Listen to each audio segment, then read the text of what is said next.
Hello and welcome, humanoids, to another episode of the Two Left Feet, the unofficial Labour Party podcast, and welcome one and all to the hottest edition of the Two Left Feet going. We have a very packed show for you ahead. It's so sizzling, it's hot, and oh my god, it's reflecting the weather. But, you know, I hope everyone is loving the sunshine this week, because you know how our summers go. You'll have it today and it'll be gone tomorrow. Hello, everyone. And so another week in the land of Labour politics and general politics. So on this sunny episode where we welcome the world to Cornwall, the most sunniest, hottest part of the country on this hot episode of The Two Left Feet, the unofficial Labour Party podcast, I'll just like to remind everyone, if you want to get in touch with us, you can do so via our email at it's labourpod@gmail.com, or find us on Twitter and Facebook. It's at labourpod. You can comment, like, subscribe, and share all you like if you do like these episodes. If you don't, well, you know, do tell us still, because it's still a developing show. Before we go any further, I think it's right and proper that instead of me waffling on for the next 40 minutes, as I could possibly and probably do, it's a done thing where I share this experience with another victim. A co-host. So, without further ado, let's introduce your friendly local neighbourhood councillor. He's the co-host extraordinaire, the co-host with the most. It's Councillor Jabez Oakes. Hello, Jay. Hi. Oh, hello. Yeah. G7. It's exciting stuff. Right. Stop reading my notes. Everyone... Well, because I didn't know what you were on about before with the Cornwall reference. So I was like, oh yeah, the G7. Yeah. Right. Everyone enjoying the sun while the earth slowly burns. Yeah, listen, am I not saying that this hot weather is anything to do with global warming? We are in the middle of June, on this fabulous Wednesday, 16th of June, 2021, and the fantastic weather we've been having for the past couple of weeks. But did you, honestly, because you saw my notes, because I jotted a couple of things down before the show, what possible things we could talk about. You saw the G7 thing, you heard my intro, and you sort of only just put those two together, even though that's on the top of my list. Because I forgot where it was being held. Oh, right. So I said, in Cornwall. So I said that the leaders of the big 7 nations of the world come to Cornwall and...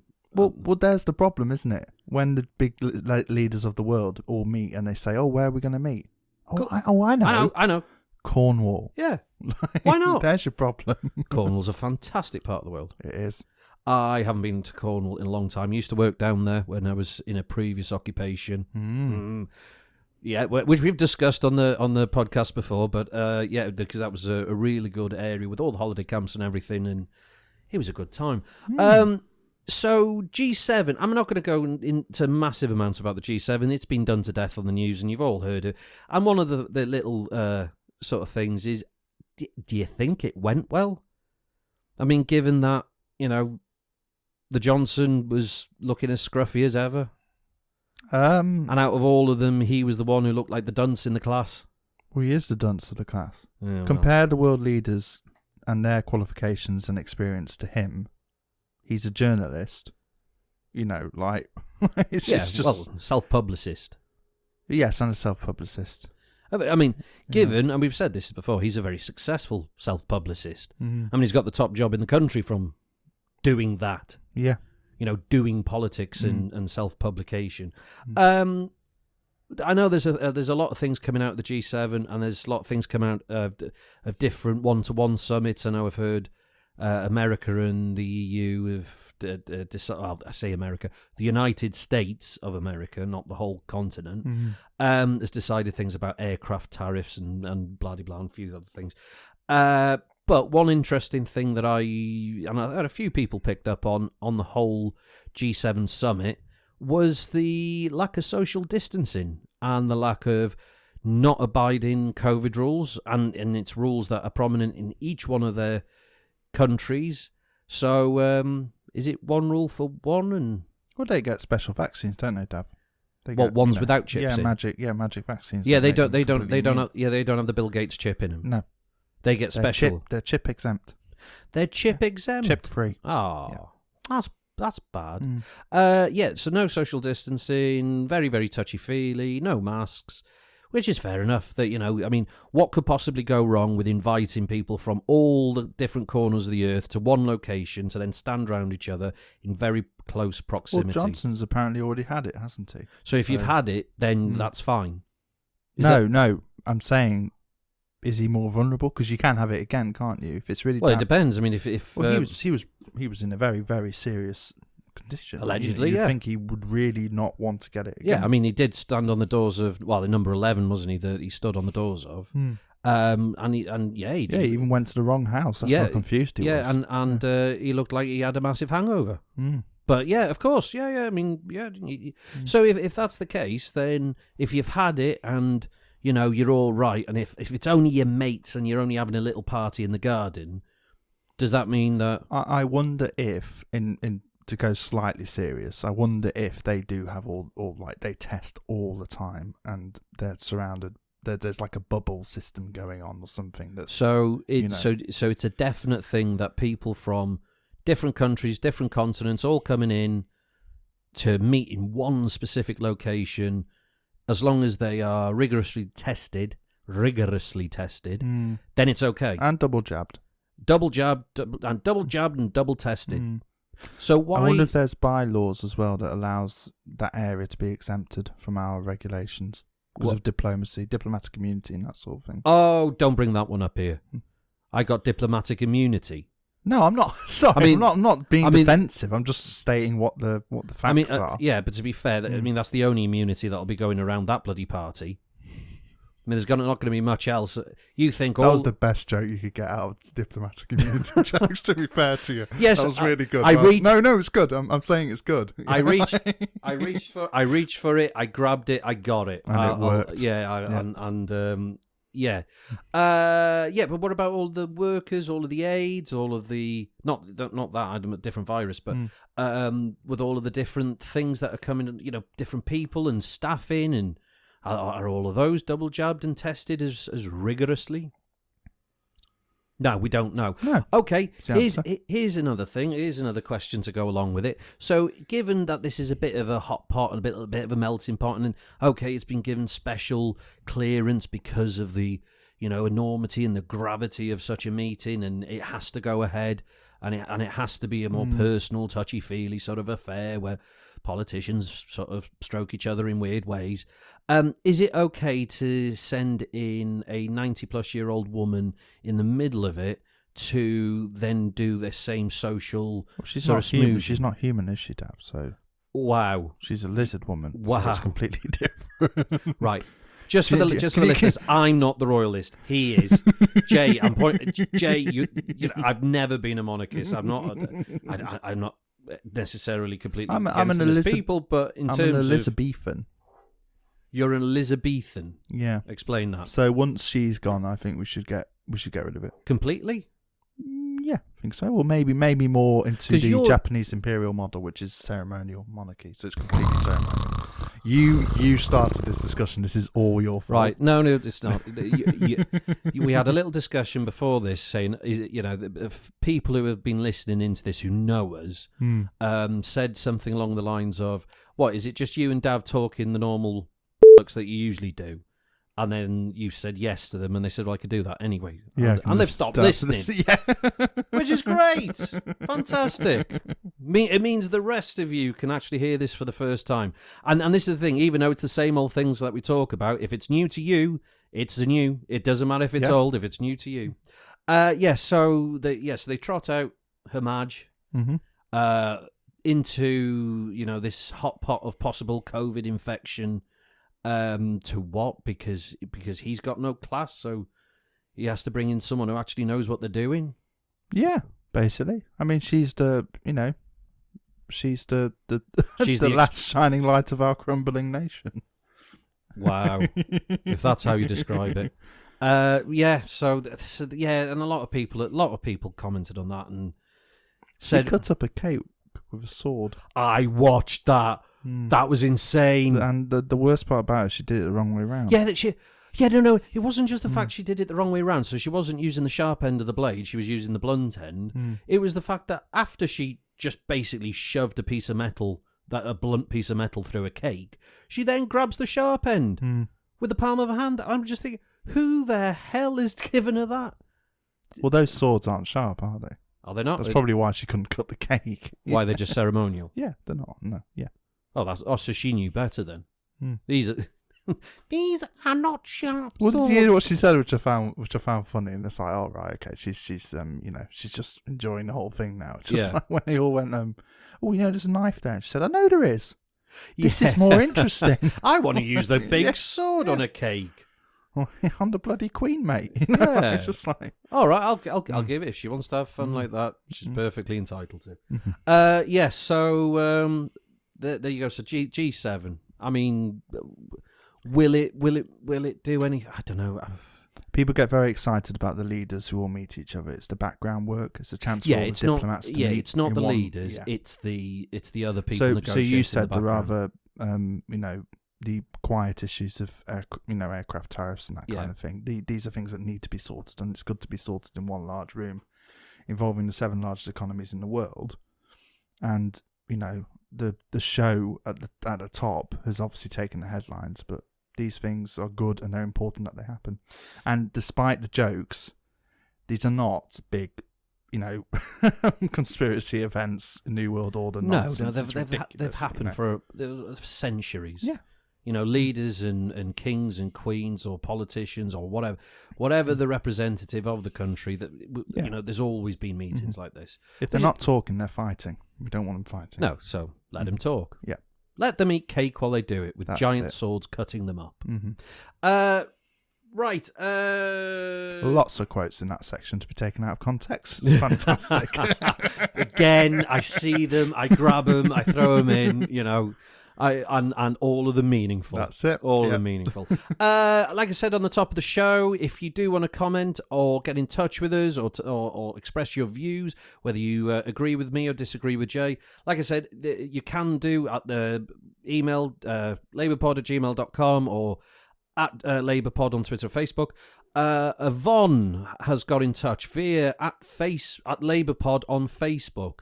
Talking about a different episode, and I think if I look, it was last week's episode. Yeah. Okay, so she commented on last week's episode, and I just get it. Yeah, but there we go. So Yvonne says, if we are looking at a fairer society, we have to seriously look at changing our political system. Our existing system does not reflect the majority, and therefore marginalises voters who feel they are not being listened to. Proportional representation must be seriously looked at, otherwise we will never get out of this never-ending circle of majority government voted by minority. I think I can't disagree with that. It's a fair framing of the argument with statistical backing. Yeah, Yvonne, I think you bang on the money with that one. The only thing is, going back to the referendum, was it 10 years ago now? Yeah, it must have been 2011, that one, wasn't it? What was the system that was proposed? Alternative voting. Which is a really bad version of proportional representation. Yeah, and it didn't convince the electorate at the time. I'm not too sure if the electorate would be convinced of proportional representation at this moment. Again, I will say what I said last time. It's not about, and in a few meetings I've said recently as well, it's not about necessarily what the voters think. It's about what the media tell them to think. And during the alternative vote referendum, that was definitely a factor. People weren't actually considering the long-term constitutional ramifications of changing the system. No, because one of the arguments I remember being said at the time was, oh yeah, proportional representation, that's how the Nazis got in. Yeah, which is nonsense. Which is the Nazis got in by killing people. That's I'm burning down the Reichstag. Yeah, but, the whole thing was, as soon as you said that to people, it must be bad. Yeah. So there'd have to be a longer run in to any proposed referendum on that. Northern Ireland has one of the most divided societies, in Europe, possibly in the world, and their system is STV, proportional representation, which allows them to have most of the time a functioning government Wales has a proportional system, Scotland has a proportional system, Yeah. and they have a more functioning And it government. works. And it works. It works. So And there's no Nazis either, unlike in Westminster. No, I don't mean that. Who are you thinking of? Hey? Who are you thinking Not of? all of them. Not all of them. I mean, what, with the blue rosettes on? No. No, the purple rosettes, weren't they? Oh no, you only had a little bit. Anyway, yes, I'm not biting. Thank you, Yvonne. Thank you for that comment. Anyone else who wants to share their viewpoints, by all means, get in touch. We will read them out, so long as they're not mean. Yeah, not mean. Not mean. But mean things. I mean, reasonable. I mean, if you disagree with us, fine. Put it in a point. We'll read it out. We'll discuss it. No problem. But on Yvonne's point, yeah, we do agree with you.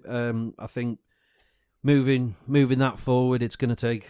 It's not going to be anytime soon. It's the beginning of a lot of other solutions to problems. Yes, is proportional representation. And you would have to gain a majority in Parliament of parties that would be willing to. Yep. Go down that. Which are all of them apart from the DUP and the Tories. Is Labour? Well, they should be. Yeah, given the last 12 years, I think Labour's position should change on that. Yep. Well, we're not going to win otherwise. No. Yeah, because the minority always trumps. Well, it's not that. It's that we would have to have swings of 10% to win. And especially with Scotland SNP. No, with constituency boundaries changing. Yeah. And that's gonna hit a lot of places hard. So proportional systems aren't as affected by boundary changes, for example. No. That's another positive. Not to go back over the argument again, but yeah. Anyway, if you want to know more, read up on it yourself. Yeah. Google it. There's plenty out there. And you're talking about during that the prospect of the media telling people how they should feel about this, and for people who don't care and don't give two hoots about what's going on, they just need a snippet of why is it good, why is it bad, and they'll decide on that.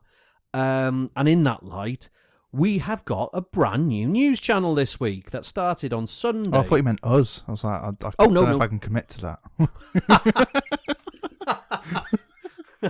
Yes, welcome to the Two Left Feet News, where we completely get it wrong every week. That's it. No, it's GB News. So, after 4 years ago when Fox News left the shores of the UK, we've now been introduced, serenaded, brought about in a courting fashion with a new channel called GB News, which is looking exciting. Don't you think? Lots of yes, just to echo that point. Echo? Yeah. Echo? Yeah. Echo? What point? That's the point. The sound quality of that. It's just technically there's been a lot of problems with it. I have not watched it. I have. I haven't watched it because I don't watch TV like that. No, I've watched it on when they've put stuff up on YouTube, and they've forgotten to remove the buffering on their own videos when they've re-uploaded it to YouTube. There's a lot of amateurish behaviour going on, which is slightly worrying. And so slightly hilarious at the moment. Yeah, a little bit, until you realise that they had the top viewership on Saturday night or whatever it was. Of news Sunday, I think. Sunday. And, Sunday they went live. Yeah, everyone was interested. Let's have a look at this. Yeah, and they were spreading denialisms about COVID and all that sort of stuff. Not reasonable discussion about whether we should have lockdowns like we have occasionally, but actual just denying that COVID was ever a problem and that kind of thing. Really mad stuff. They were just broadcasting that. Okay, not good. So if you're wearing tinfoil hats as a fashion statement, there's the news channel for you. If they use tinfoil, it would reduce their echo as well. Echo, yeah. It's so bad. It's so funny. Is it? Yeah, it really is bad. It's not like go watch it just to see that. It's funny. And then, as you were talking about there, so COVID deniers and coronavirus doesn't exist. They get direct access to Tory ministers as well, which is quite funny. They get direct access to Tory ministers as well. Like the first day that news channel exists, they get their first question to Boris Johnson when he announces the delay to. And that's what I was going to move on to. Yeah. So the day before he announces the delay, this lovely news channel has been launched, and after a 3-month promise that Freedom Day would occur on the summer solstice this Sunday, and leading into Monday, on the longest day of the year, that Freedom Day would happen, and advertised that fact for so long. Freedom Day isn't happening. There's no freedom. Does that mean freedom doesn't exist now?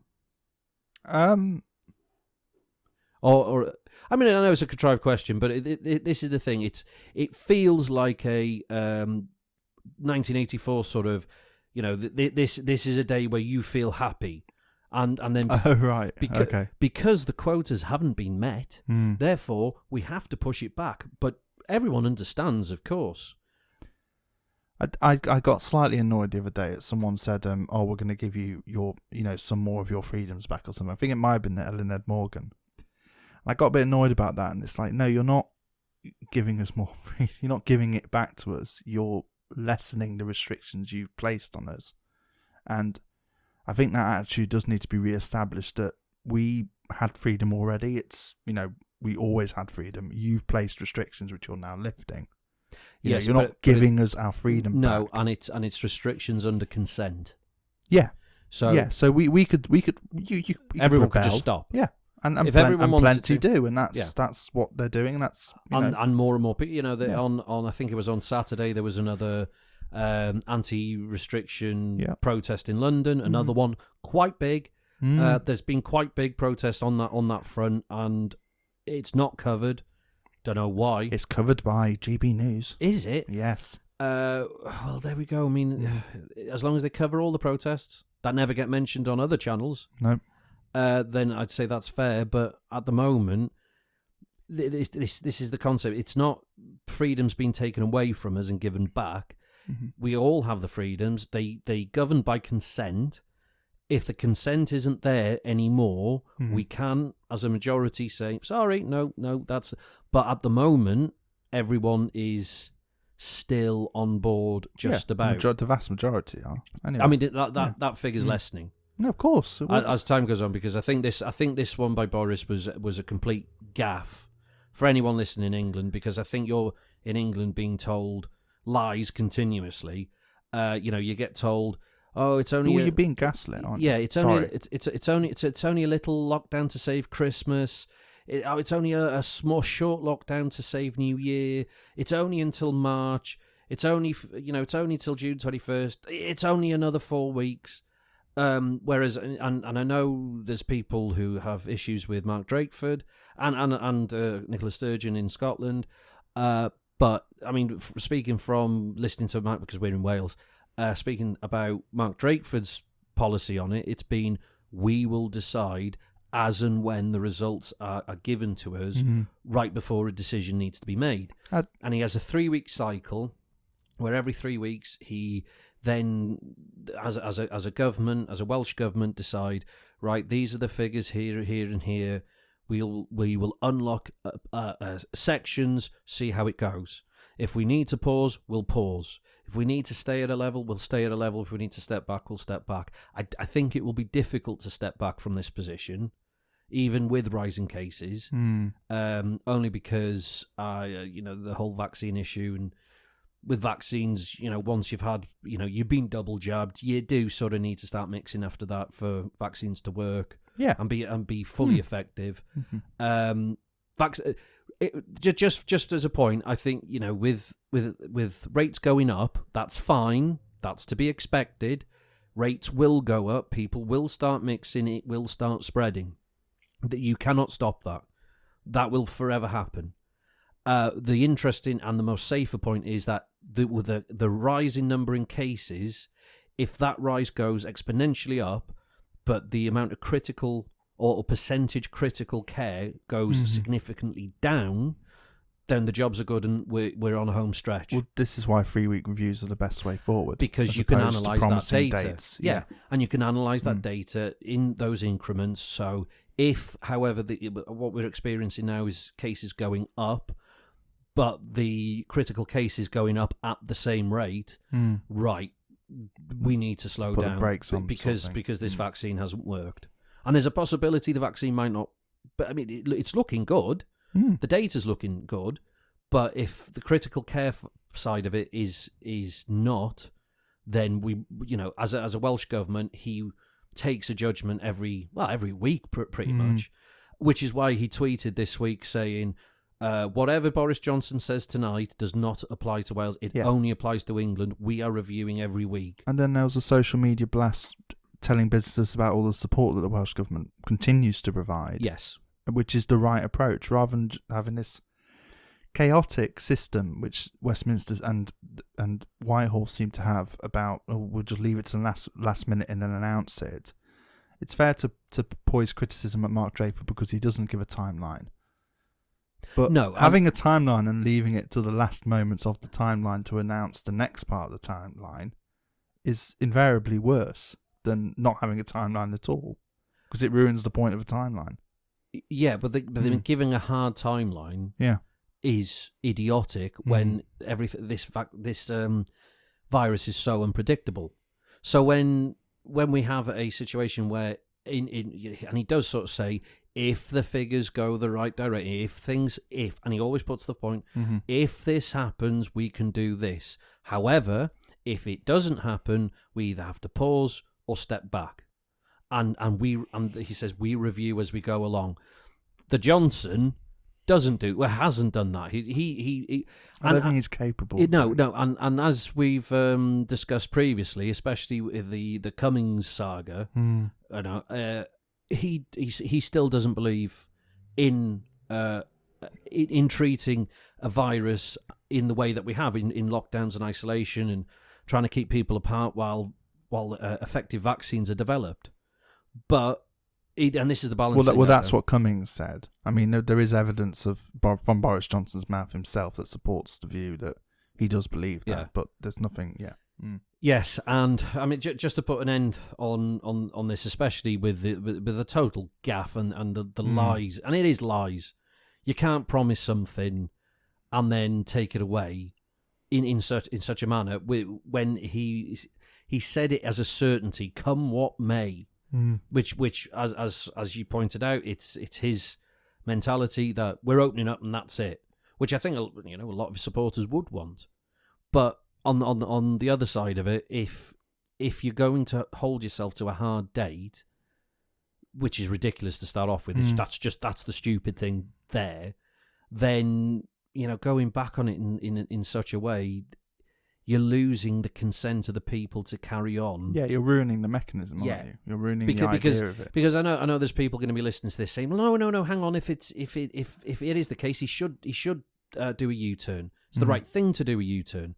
But the problem is, every time he does one of these U-turns, or he then just says, oh, just another 4 weeks, oh, it's just until Christmas, or it's just until this, he is then creating dissent amongst a now significant portion of the population. Whereas a more realistic view of, we will deal with it as it comes, and we're going to be, as a government, be a little bit more flexible, which I think is the right approach. Yes, it's to go back to more extreme analogies of when London was being bombed and other cities were being bombed in World War II. His behaviour is like the opposite of the Churchillian behaviour of, we need to, be in a constant state of readiness and protective nature. And his attitude of just, it's so destructive to the fabric of trust that needs to be between the government and its people during a crisis. And it's interesting you bring his idol up of Winston Churchill. Disagree or agree, or hate the man or love the man, or whatever you want to say about Churchill. His radio addresses did galvanise the general public. And the speech he gave, well, shall fight them on the beaches and in the air, blah, blah, blah. That was a speech that unified people. Doesn't matter what rosettes they were wearing, or which ballot box, which ballot box they were given. Not the ballot box on the ticket, but this guy. Yeah, don't draw on ballot boxes. No, don't, well, up to you. Depends if you want to get arrested or not. But and this idiot doesn't do that. He just doesn't do that. And anyway, well, Churchill never set a date, did he? Or the war's going to be over by a hit. Like, that's the difference. That's what we're talking about. Oh, hang on. Do you mean like starting a war in late summer, early autumn, and saying the war will be over by Christmas? You should enlist immediately and go out. He didn't start that war, did he? No, but in 1914, that was what was said. Yes, it was, yeah. You know, Don't be led by donkeys. no, you lions out there. Mm. Right. Talking about, I can't even see my scribblings there. Oh, one thing we need to mention. It's this week is the 4-year anniversary of the Grenfell tragedy. Mm-hmm. 72 people died, and ever since then, nothing has been done about it. No. It has remained a point where, and every time I sort of listen to this, is you learn from these situations that just because this low income housing was next to posher areas of London, that covering it up in this cladding was worth it to them, which is why it was done. Mm-hmm. with complete disregard to human safety and well-being. And even 4 years on, we are still hearing of cases where completely inappropriate cladding and materials are being used just for either the cheapness or to cover things up, and I've seen it. I've seen places around Liverpool and places like that have been redone. Okay, possibly a little bit more aware of safety standards than what happened in Grenfell. But do you think this government are actually going to listen? It's demonstrative of the grip that certain quarters of our society have over everything, that something like Grenfell can happen and nothing is done. There were people at the time who spoke to me from London, activists and people in the legal sector, who said they thought this would spark something. They thought this would start not a revolution, but a real big political social change in London and then outward. Not just because of the the cladding issue, which is interesting that it's just been refined to this, but overcrowding in social housing, stacking humans up in like small little flats in high-rise buildings and that kind of thing. Yeah. That whole idea of what's happening in London and what's happening with housing across the country, and nothing's been done. These people, these experienced activists, were wrong, and the grip that no, because people those forget. in power have over everyone else, and telling them, no, it's not to do with anything. It's to do with the cladding, and then they're not going to do anything about the cladding anyway, because of whatever reason.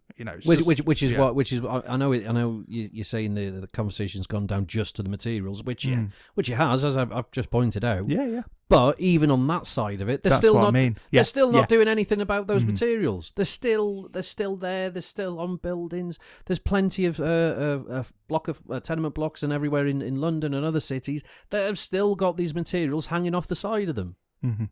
How the hell is that allowed to happen? Because we live in the country we live in. What? Because people think that, good old Tories, they won't let us down, would they? No, they wouldn't. Well, it's Boris, isn't it? He's doing his best. Yeah, but he was on Have I Got News For You, so he must be all right. Yeah.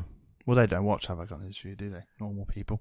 That's what I got told. Okay. Have I Got News For You should be stopped because no one watches it. By who? Old people. GB News, probably. Oh, they will now. Yeah. Give them a copy of Private Eye. That's it. Right. What other things have happened to this? Oh, right. Okay. Yeah. One, we were talking about the different trade deals going on, coming out of this conference. There's it's supposedly close. The UK and Australia trade deal is almost ready. Which, if you're anywhere near agricultural areas or the farming community, could be devastating for you. Oh yeah, I saw a post about that. Because the unlimited sort of free trade between the UK and Australia, which wasn't there between the EU and Australia, because the EU thought, well, hang on, we need to look after our own agricultural sectors, hence given single farm payments to a lot of farmers in the United Kingdom, including Wales, who benefited from. I mean, a lot of farms were getting £100 plus a year in subsidies from the EU to ensure that the agricultural system still worked. And here we have that it could be a free deal or very low tariff deal between the UK and Australia, which could devastate. devastate. I watched. I started watching Jeremy Clarkson's farm. Do you know program. what? I binge watched it the other night. Well, I'm on the first episode, and the first thing that shocked me is the cost of getting set up and maintaining equipment and that kind of thing. See, that's not a surprise to me. That's well, of course. Considering my family's background in Blackpool. Yeah, and my urban city background. Oh yeah, you're towny. Yeah, you wouldn't realise how much and how much effort that has to go into creating something, either livestock or crops. Well, it puts that £100,000 grant into perspective, doesn't it? When that's because a lot of people might hear that and go, "Oh, that's a lot." That's a massive amount. It's not. Yeah, and you're spending 70 grand on fertilizer and seed to do your fields. And that's the thing. And we pride this island nation with a farming background prides itself on the quality of the meat it provides and the quality of the farm produce it provides, and that is going to be completely undermined by this trade deal with Australia. Yes, because now it opens up things like, because and it does talk about it in this series with Jeremy Clarkson, which I'll have to admit, as much as a you think he is, this series is brilliant. Mm-hmm. He's actually done more for farming than in this series, in this one, I think it's 8 or 9 episode series, than Countryfile has done in the last 30 years. Never underestimate Clarkson's ability to laugh at himself. He has done awful things, and he is a bit of a nasty chap. But he also punched Piers Morgan. I think that's worth remembering always. Yeah, and with regards to this series that he's doing, I to a degree, there were some points where you've just got to look at it and go, wow, the life of anyone in the farming business in this country, you need to appreciate them a little bit more. And this series does give a lot towards that. With regards to farming in this country, I won't spoil it for what happens on the end, but you were talking about money in the first episode. Wait until you get to the end. Yeah. Because and you see the farming year, because it goes through a farming year. Yeah. So from August, September 2019 to the same period in 2020. And you just see how weather affects everything, trade affects everything, with everything coming in, and it does talk about Brexit and things like that, and the effects there, and then see how that affects the farm. It must be a really good perspective to see how this, if it affects this part of our island, which we don't talk about. Oh, it's going to change the industry. Yeah. So between, it talks about COVID, obviously, because it happened while filming. And then obviously developments today with UK, Australia, and probably UK, New Zealand, which is going to completely alter everything. And the dependency on the farming has on hospitality trade. Well, yeah. There's one bit, I'm going to have to spoil it. I am going to have to spoil it. No, it's fine, I don't mind. There's one bit that when the country went into lockdown, because restaurants and places weren't buying up British meat, the price of lambs halved. Price of meat halved overnight. And you just think, right, hang on a minute. That means that the demand for British produce is high. It's massive. All based on the hospitality sector, service sector. So it all feeds in. It all, that's economy. And we're possibly throwing that away. Baby out with the bathwater. Yep. Because they're having a panic. Just some of the other rules as well. I get the whole industry side of things, but the animal rights perspective, that I was reading about this thing called museling, which they do to sheep in Australia, which they don't allow here anymore. No. And it's this horrible. I won't go into detail, but it's do go into detail. People need to know. Well, correct me if I'm wrong, because again, my knowledge is limited. The tearing, it's the tearing of the skin, isn't it? Of the animal. Yeah. In order to get as much of the wool as possible. I believe that's it, part of it. I've never heard that. Well, maybe because it's been illegal here for so long, I don't know. But in Australia, they do that. And this trade deal would mean that we would be getting produce that has come under duress. That has come under those horrific set of circumstances. That is the other point that has been raised elsewhere, is that because we're now free of European regulations, which mostly this country were involved in creating, there is a possibility that we will go back on a lot of animal welfare legislation. Which will affect the notion that we have high quality meat, which is one of our selling points. Yes. I've read, this is the very limited understanding I have is that if you go to these other countries and say, I'm selling, beef, pork, whatever from Britain, they'll say that's good quality produce. I want to buy that. Or they can just, because you can grow, the temperate climates of Europe means you can have cows as far as I'm aware, it's the quality that we have an advantage in, isn't it? It's not the numbers or the... No. But anyway, we'll talk a bit more, as you watch a bit more of those episodes, we'll talk a bit more about the because I like I said, I binge watched it. Yeah. Once I watched a couple of them. I'll read a lot more around it as well, I think. And to be fair, I just that's it. Almost made me feel like I wanted to take up my family's business again. I'm going to be a farmer. I've decided this after watching 20 minutes of it. Please don't. No, I won't. No, don't worry. No one. You as a gentleman farmer. Yeah, the industry definitely doesn't need that impact. I mean, to be fair, it's got Clarkson in it now, so. Well, yeah. How fast is he going to ride a cow? He buys that tractor at the beginning, doesn't he? Yes, the barn. Buys it because it's a Lamborghini. Anyway, I mean, that's a brilliant, massive tractor. Too big, far too big. Yeah, which is an ongoing joke in the series, but regardless, and as well, a lot of environmental points he has come across on that. There's certain things that he had to do to the farm to make it more environmentally friendly, and not just environmentally friendly in the terms of the how the notion we would, you more specifically as a townie, but in terms of ecosystems. So giving the land a better chance of creating more diverse ecosystems, so more bugs and insects and bees and all sorts of different creatures can live and create an ecosystem. And by doing that, he was very smart about it, that those insects then go and pollinate a whole field of crops. I completely love that. I mean, we've been trying to push it in our local area with wild flowers and that sort of thing. And trying to encourage diversity. He was creating areas of more wildflowers within the forest because he's got a little wooded area. He said on one of the episodes he goes in and thins out the wooded area. So you thin out all of the in-between trees that have grown in spaces to get more light to the forest floor, and then the flowers grow and insects come, and then everything starts coming to life, and all those little insects and bugs then go off to the crops and they then pollinate and it creates a massively flourishing ecosystem.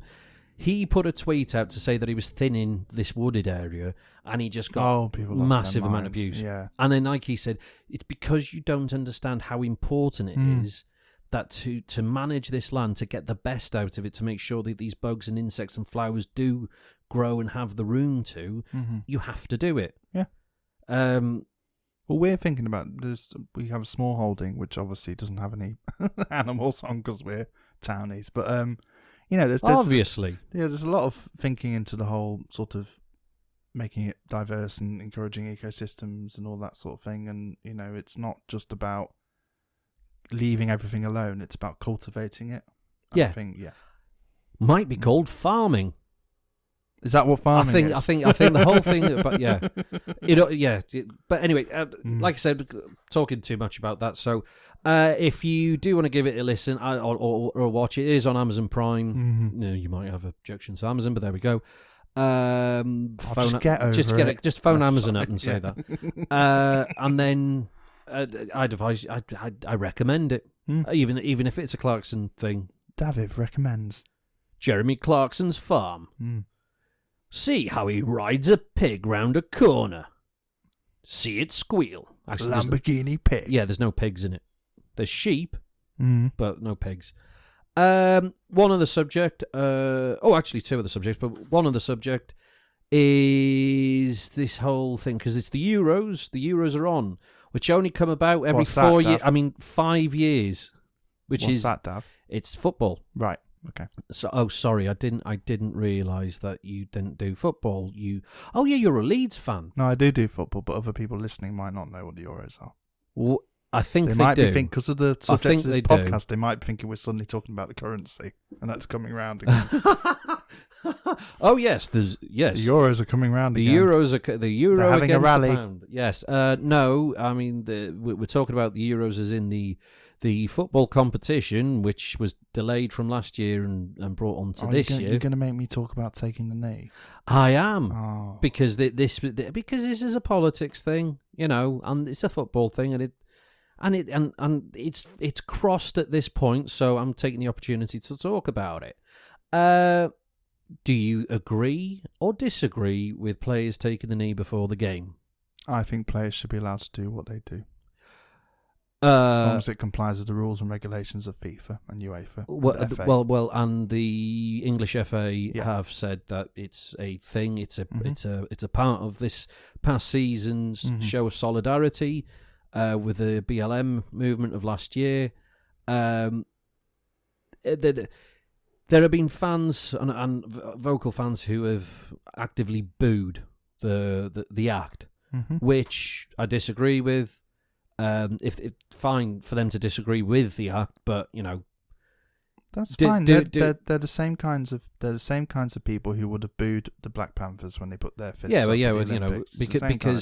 Because and this is great point. So I've sort of got two opinions on this, and they're both simultaneous, and I believe in them both simultaneously. Yes, there is a place for politics within sport, as you pointed out. Yes, the fact that these players and athletes and sports stars, they do influence young people and well, not just young people, but general society. And these shows of solidarity and these shows of political compassion are important because they move society's mind on. It progresses it to create a better world for us. That is the idea. It's the point. You're talking about the Black Panther movement at the 70s with, the raising the fist up. That created a space and an opportunity for the debate to then happen, and it went out of sport into politics. It became a debate. It was challenged. It was and good came out of it. A chance for an opportunity for a fairer society. This movement now is moving on that debate again. This is to try and create a fairer society again. Yes, absolutely. These shows and demonstrations of political solidarity are absolutely welcome within sport and should occur. But on the other hand, within that same breath and that opinion of support, is overdoing it lessens the argument.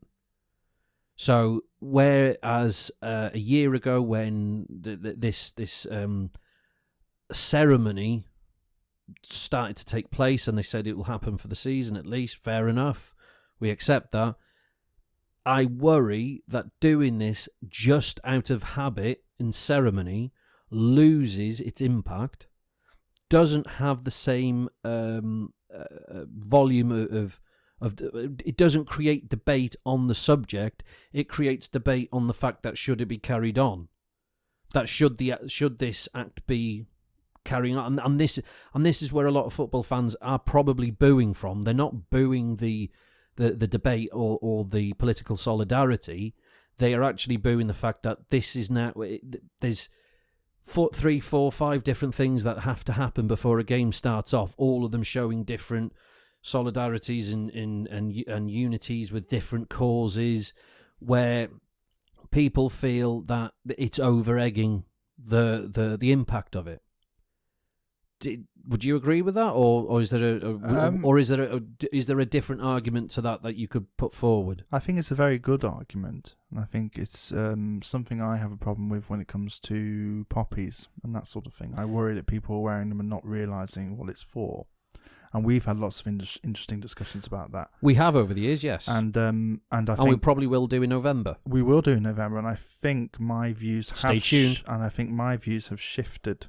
Why? Because of our discussions. Because because we're not doing the poppy subject no, we're at the not, moment, but it does relate. We will do that subject in in November as we normally annually discuss it again. The reason I don't think it's necessarily over-egging or undermining the act is because the subject it's talking about. It's very easy for those booing to not understand how racism affects people, including the people often taking the knee. It was pointed out on Twitter or wherever that England's lineup, if it weren't for immigration or if it weren't for ethnic diversity, would be a very different lineup. It'd be very slim, yeah. And the taking the knee is not just about raising awareness. I think that's one of the problems. It's also about solidarity and about saying, even if it's done for the 100th time, it's saying for the 100th time, like wearing the poppies for 100 years, we remember and we won't forget. We remember that racism is happening all the time for everyone, and it's systemic and it's horrible and it needs to end. So, but in terms of your argument, I do kind of sympathise, because I think every game, it's that kind of thing. And this is the thing, you might watch the odd game, and a lot of people may watch the Euros because there's nothing else on TV, because BBC and ITV are full of football at the moment. Yeah, that's a good thing, by the way. Happy about that. That it's been shown on terrestrial? Or? Yep, I think that's a good thing. Well, I mean, okay, it would have been a good thing 10 years ago, which it was, but I think... Oh, is it an old argument now? Well, I think most people have moved away from terrestrial. That's true. But anyway. Yep. So for a lot of people who are, don't watch football all that often, they see this act in a big, and especially across Europe, a big competition that's seen all across the continent. And I would agree, yes, that is the place to do it. For a lot of fans who have been watching throughout the year, this has become it's not a show of solidarity anymore. It's not a political point. It's a ceremony, and for a lot of football fans, it has become a ceremony that's lost its meaning. Because it doesn't mean anything anymore. It does mean things for people, but for a lot of people watching, 12 months ago, they were absolutely show support. Well done, lads, great. And then that was the first match back. After the 10th match back, it was like, why are we still doing this? I think because racism hasn't ended yet. I do think that's part of it. I tell you what, one of the most, if you watch the clips of the black, the Black Power, it's not Black Panther, it's Black Power. Black Panther are quite, my mistake, quite an extreme form of that sort of argument. I thought they showed the same sign. It was it's all part of the same iconography. But the most astonishing thing about that clip is the booing that you hear. You only ever see the black and white images or the black and white short clips. You don't hear the booing, and maybe that's why the taking a knee in America is working more effectively, is because of the resistance, which isn't as present here in Britain. No, and that forms but over in America, the booing is genuinely against the whole concept of equality of the BLM movement, because there is genuine and unfortunately racist opposition. Well, this is one of the problems with saying the taking the knee is different to what it is that it there's a lot of movements on the right, including within GB News, who are arguing that the reason you shouldn't bow is because it represents a movement which is Marxist, which is hard left. For some reason, well, hang on, how is it Marxist? I don't get that. Oh, because they think the group is an actual group that exists, and it's a Marxist group, and it represents left-wing ideas like defund the police and that kind of thing. So, like Antifa. Yes, it's the same kind of argument. That Antifa group, which doesn't exist, but that's just works. Yeah, that's it. I mean, how is a fella who lived 150 odd years ago talking about big economies and scales of economy and how it works and oppresses different classes and how it could be made better to serve different classes come into racial equality? I mean, a lot of things that Marx did talk about at the time, racial equality. Did he touch upon it? I can't remember anything. Well, I imagine his view would be race discussion is a distraction. Yeah, because we're all the working class. Actually, he did. Yes, I do remember a passage where I still maintain that view. Yes, he did. There was a passage. I say passage, like it's some sort of Bible, but there was a bit in it where he said that the bourgeoisie will use differences like race, age, gender, blah de blah, and all the list to distract people from the real argument. As in terms of how this could be Marxist, I think that is completely opposite, because Marx said that these issues were distracting from the bigger issue. Are you saying these people on the right are misunderstanding what Marxism is? Possibly. And BLM and everything. I never actually read a bloody thing that he'd written, because it's all Marxist. I mean, it's not all right. One day I'm going to write a book and tell you why it's not all right. That's it. But until then, take it as a in context at its time. But in terms of the BLM movement and taking the knee, yes, my view is yes, it should happen. Should it happen forever? No, because the impact is. Well, maybe not. It shouldn't happen forever. It shouldn't happen all the time. Well, that's the same difference. No, I don't think it's the same difference. Well, forever and all the time. Should we be wearing poppies all the time? No. Should we stop wearing poppies in November every year? After Armistice Day, yes. Yeah, but should it stop? Should we decide, it's been 200 years now, let's stop wearing them? No, because that's the difference. No, because it's a continuation. It's not just about the racism is a continuation. Absolutely, and that's my point. But equally, my point is every game. But that's what I'm saying. You maybe. I'm not necessarily accepting your argument, but I think where you can perhaps reconcile the conflict is don't do it every game, but do it when it's necessary. Black History Month, or something like Absolutely. that. Absolutely, yeah. Where there are points in the year, or Equality Day, or whatever it is, or if there's been an incident, because it happens, and unfortunately it still happens, where an incident will happen within a football ground that a player rightfully takes offence at something that's been said or gestured to them. And then I think after those incidents, the football community should come together and then demonstrate this in a powerful way. I think it's worth saying as well, just to completely defend the football industry, if you like.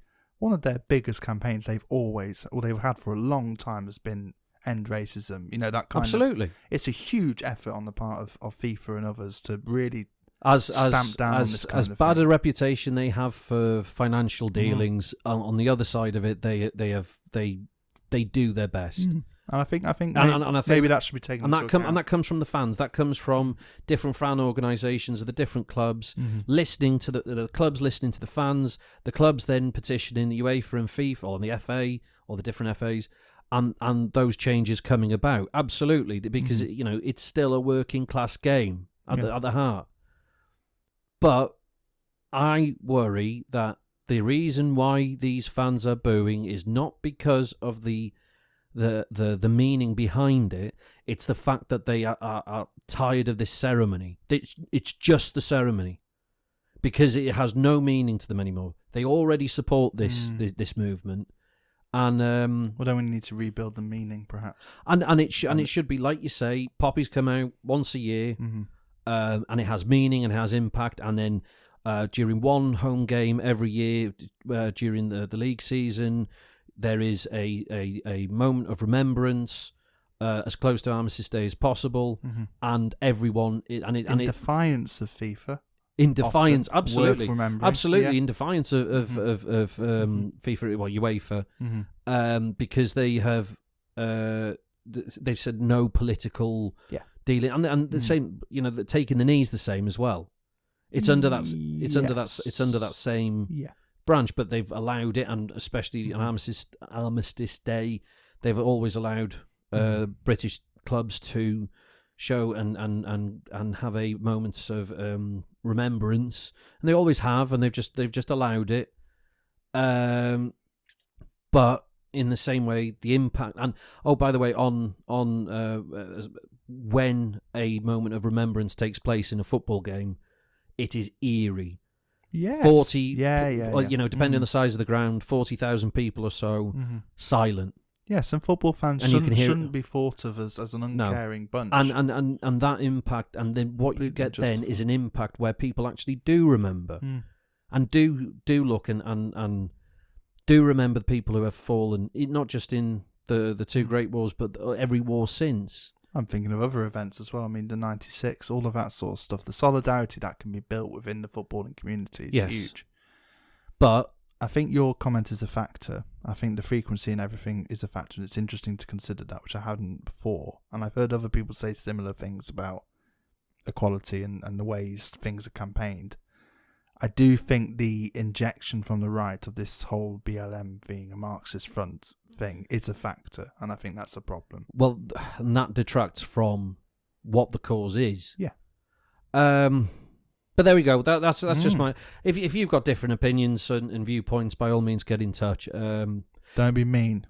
Well, no, be a bit mean. If it's against us, be mean. That's fine. Well, against you. Yeah, against me. If against you. But I don't know. I don't know. It's difficult because it's a cause that I support. I wholeheartedly support.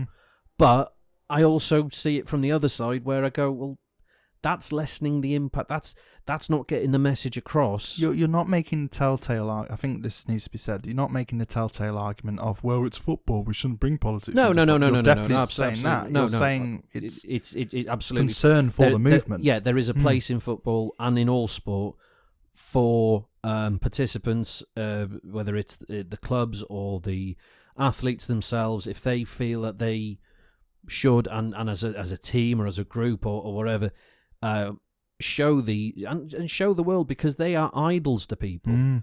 Whether it's in football or rugby or cricket or whatever, they are idols to people. People look up to these athletes and managers and staff and clubs and whatever. So yes, there is a place for that. But Kaepernick. What? Kaepernick. Say that again. Kaepernick. He was the guy who did the bend the knee thing first, wasn't he? Oh, right. Yeah. I have no idea what sport he plays. No idea what he does. Well, that would be NFL. Probably. But I don't know that's what he does. It's American football. Yeah, but I know his name. Because he stood up and he didn't stand up. He knelt. And that's, I don't know who the player was because it's American football, and I have no interest in American football whatsoever. No, it's not an interesting sport. I tried watching it. I can't understand. I went to America, the United States of America. I actually sat in a bar in New York, watched a whole game, which, considering it only takes an hour because it's 4 quarters of 15 minutes, took 3 hours. How that happened, I don't know. And as I was getting more and more drunk watching it, I felt that I was learning the rules as I was going on a little bit better. And by the end of it, I was none the wiser. Yeah. And anything that I had learned while I was drunk, I completely forgot by the next day.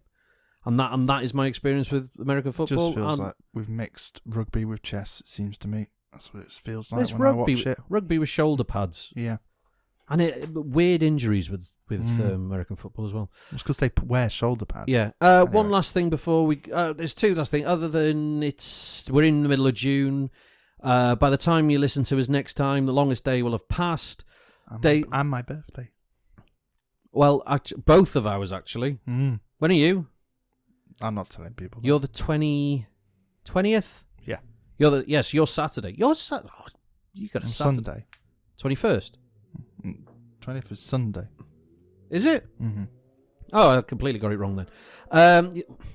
So happy birthday to Jay for this coming Sunday, where he will no longer be a youth member in the Labour Party. Is it under 27 or 27 and under? 27 and under. Yeah, so I won't You will be. no longer be a youth. No, I haven't been for a year already. What do you mean? You have to be under 27. I thought it was 27 and under. Nope, I have to be under 27. So how come you said on a different episode that you can nominate in the youth elections but not vote? Because I'm in the CLP, so I can nominate as a member of the CLP. But I can't vote. No. You said in I don't know what I said. Last week's episode, and in last week's episode, you said that you'd be able to do your nominations, but by the time it comes to conference, you won't be able to vote. Yes, because I'm not in the Young Labour Movement party. Yes, because you said that you're turning 28. Did I confuse the matter myself? That's fine. Oh my God, I feel like I'm Paxman here. Mm. Just as annoying. I'm not buying. What are the other things before we go? Quick news is that the Labour Party has reported through Twitter, I think it was on Keir Starmer's Twitter, that in 9 years of Tory government, the tax breaks they gave to the rich has amounted to £16 billion lost in 9 years previous to COVID. So there you go, folks. If you're wondering how we're going to pay for all of this COVID action, it's going to be you. You're going to have to work harder, longer, and retire a lot later because they gave 16 billion quid away to companies that don't need the tax break. Yeah, but it all trickles down, Dav. I think you're being really unfair. Yes. Well, what does it do? To the rich people. Trickle down from a snow-capped peak in some ski resort on a tax haven island.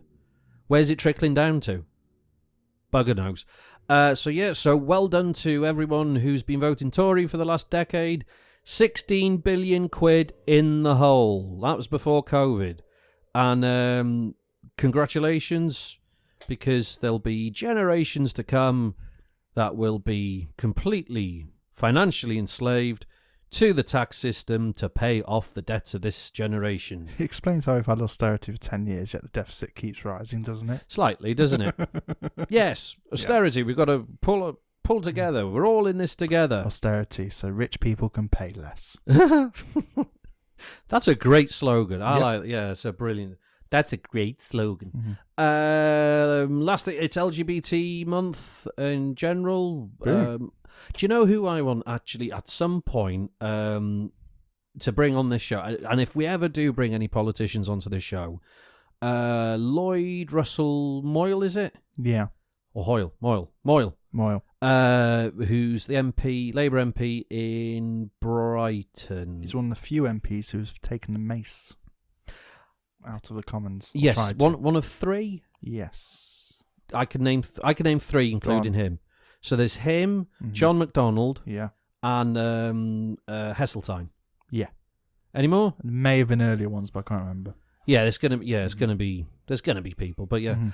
Yes, I remember watching that. The maces are really funny. Yeah, well, you know they cover them up in blankets whenever the Queen comes around. When she gives a joint statement to both in Westminster Abbey. What, like a baby? Yeah, they'll bring both maces in, then cover them with blankets. Okay. Because they don't need them because the Queen's there. Why they brought them there, I don't know. Because it's a representation of the authority of the monarch. They cover them with little blankets. Oh. And they do it when they open each chamber around the nation as well, which have maces. Oh, really? Yes, like yes. The Senate as yes, well. The Senate, because the Senate is its own government and has its own authority by the monarch. Doesn't it? Constitutionally? Nope. Mark Drakeford saying that we will have discussions about the Constitution of Wales when all the COVID thing's over. Oh, it bloody should. Yeah, and we're all in favour. And the housing stuff he's announced as well. Really excited about that. Housing stuff? We want to stop the housing. Part of the housing crisis is that people keep buying up second homes, having holiday homes. Yes, and there's one county, and is it? Oh, it's got to be Gwynedd, sure. I can't remember now. Ceredigion, possibly. It could be. 100% council tax for second home, or holiday second homes. Not holiday homes as in people's businesses where they rent out holiday homes, genuine. Mm-hmm. I mean, homes that are empty most of the year in areas that need more population because the economy's rubbish. Yeah. Not rubbish, but, could be better. Just don't do it. Get a hotel. God's sake. Yeah. But the property in North Wales is so cheap. Oh, grow up. Sorry. No, visit by all means. But like Jay says, go to a B&B or an established holiday cottage, which you can go on various sites, including Sykes Cottages, by the way. Not that we're being endorsed by Sykes at all, but it's a great website. There's all sorts of holiday homes there. Use that. Stop buying bloody homes up here. Yeah.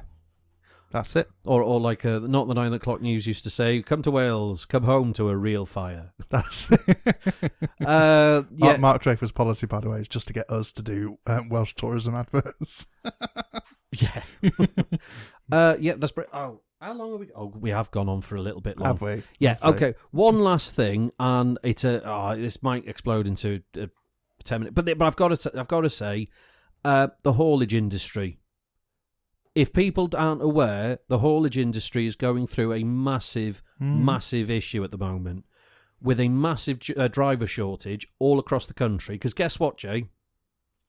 All of those people who used to come in with their wagons from different parts of the EU aren't doing that anymore. Why is that? I think something happened about a year ago where Boris got something done. Oh, okay. So the Johnsons got something done, and then these drivers aren't coming over anymore. And guess what? They've gone back home. So they're no longer taking the jobs of people over here. Right. And they've gone back home. Mm-hmm. And now the whole industry is massively short on drivers. So all of you people out there who haven't got jobs, get trained as a HGV driver because you're desperately needed. And to the point where, I've got a what was Class 2 HGV. I've got a C category. I can drive a wagon, but only a rigid wagon. I can't drive an Arctic. I have no idea what you're saying, so it's fine. Right? Do you know a lorry? I don't want you to. Do you know a lorry that's got a trailer and bends? Yeah. Right. I can't drive those, but the ones that are just one solid block, I can drive those. Oh, okay. Okay. Great. Now, I can't drive the one that bends yet. You know, the Arctic and the trailers and things like that. Yet, hint, hint. Yet, but I was looking at a because I dabble in haulage industry as well. You dabble in the haulage industry? Yes. Okay. I do transport management. But anyway, regardless of that, there are companies now offering £600 a day for a relief driver to help them out when they're short. They are that short. Because it was before, there's things like, you would have things called cabotage loads, or cabotage. So different drivers from different parts of the United Kingdom, Europe, would deliver goods into the United Kingdom. Say they're going from, Frankfurt to Manchester. Drive into the United Kingdom, go up to Manchester, drop off a load there. What they do to cut costs on a load or driving a load all the way to Manchester is that they arrange a backload. So they might bring a load from Manchester down to London or Southampton or wherever it needs to go. So the cargo's always full. So the cargo's always full, so it's not running empty, and the wagon is constantly always producing a revenue. Mm-hmm. Now all the European drivers aren't coming over because they're just dumping them on the boats and sending them over to the different ports. And Free ports, Dav. Yes, Felixstowe is. I heard Felixstowe's actually struggling because they've got a massive amount of containers there, no one to take them away. It is having now real effects on the ground. So now there are supermarkets all across the country that are now running out of stock. You can see it happening. So, vegetable stock being a massive one, because by the time there's a wagon driver available to deliver it, it's rotted. So there are now supermarkets that I know local to us whose shelves are almost bare of certain stocks at certain times. I've also heard and they had no yogurt in Tesco the other day. I was furious. Yeah, anyway, but there are no deliveries. Or not that there are no deliveries, is that there are fewer deliveries. And then the other side of it is, going back to the Clarkson thing, because farming had a bit of a bad year between 2019 and 2020, grain stocks are now considerably down. And because between that and a haulage problem, now beer is running out. There are certain brands of beer that are now either they can't make because the grain stock isn't there to produce in such large volumes, or they are struggling to get the beer out from the breweries to distributors and to the pubs. But Tim Weatherspoon said this would all be fine. No. Tim Weatherspoon has said, Tim Martin from Weatherspoons. Oh yeah, that's his name. has also said that he wants more European staff to come and staff his bars because he's got a staff shortage. Well, this is the thing I was going to say. There is a shortage of haulage drivers, as you say, but there's a shortage in lots of industries. Massive, yeah. Workers now have the opportunity to shop around and get the best wage they can. On fruit pickers as well, by the way. Just for, everything. So here's your Brexit dividend, workers. You have now got, if you think that the benefit system is not for you, and this past year has been a complete, utter ball ache for you. Boring. Sat in lockdowns. And your job just doesn't feel like it's paying enough. It is a buyer's market. You can now walk into jobs that before were not so well paid, and the wages weren't so brilliant. Mm-hmm. Now there are employers and businesses everywhere screaming out for workers. So get that money while you can before the economy completely crumbles. before the old house of cards Which it comes will. down.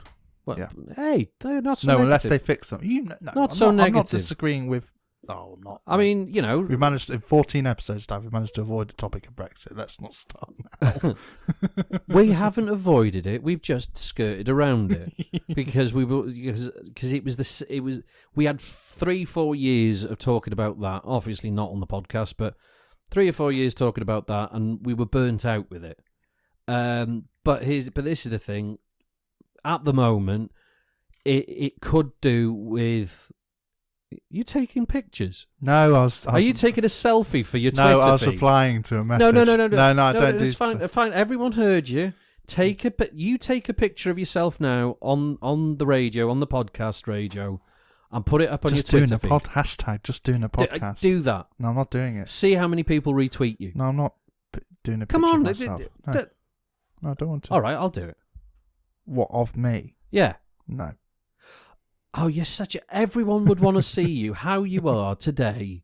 Sat like a tramp. No, not like on one of the hottest days of the year, in a lovely summer sweltering heat on this Wednesday morning, because obviously it takes me no time to edit this and send it out by this afternoon, because we're doing this on the Wednesday, obviously. We haven't done this the night before. But, maybe people actually want to do that. Anyway, doesn't matter. I think it's heat delirium. I think it's heat delirium. We've covered a lot today. We have covered a lot. We have covered a lot. And pretty much every subject, it goes along this. Tories, well done, Tories. You've got in, you've stayed in, and you're screwing the system for yourselves. And well done. Everyone who voted for them, who hasn't benefited at all in any way, check yourself. And if you don't, and if you feel like you need a bit more Toryism in your blood, there's a new news channel for you. The Queen, she's probably got a lot of different infections at some point, maybe because of the melting pot that she was pushed into by her aides. You're not agreeing with that? What? That the Queen should not have been in that position. She's a queen. She has to do silly things. Okay. I mean, I'm not, like I said, not a royalist. She's also a lizard person. So okay. Here we go. Lizard people. The lizards are queen. No, not the lizard's a queen. The queen's a lizard. All lizards are queens. If you see a lizard, it's actually just the queen watching you. Actually, that's a nice concept. That all no, lizards, it's not. It's terrifying. All lizards are queens. Oh, okay. Right, I see. Right. Can we end the show now? I was going to say something and I shouldn't say. Like what? No, it doesn't matter. I'll tell you after. Tell me in a minute when we're off the air. Yeah. Right then, humanoids. After this, wow, how long have we done? I've just looked at the clock. Christ, we're about half an hour over what we should have done. Oh well.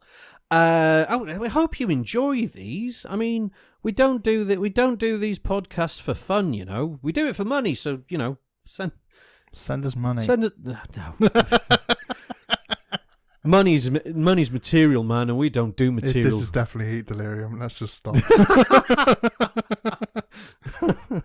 I need a pint.